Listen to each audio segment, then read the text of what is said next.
Welcome to a lesson with Dr. Powell. Let's talk about what it means for a sequence or a list to converge or to have a limit. So, so it's getting closer to something.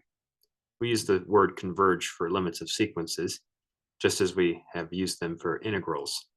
But in this particular case, we say converge if a limit exists, just like the limit of the calculation existed for an integral, for an improper integral. Here we'll have converge just simply means limit exists.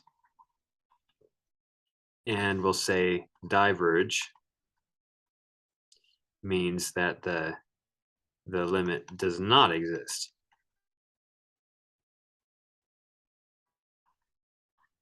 Okay, so if we were to look at a graph of a sequence, maybe it looks something like this.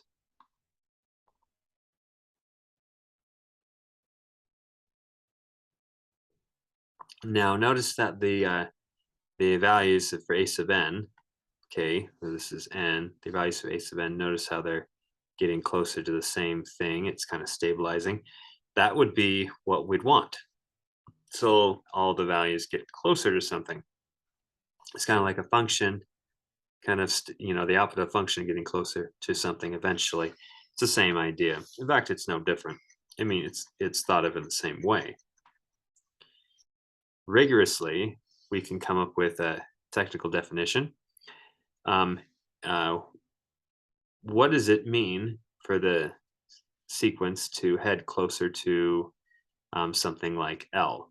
What does that mean? So some value L. That simply means that that if we pick any tolerance value around L, like this, just like a little above and a little below, eventually the sequence will always be inside of it.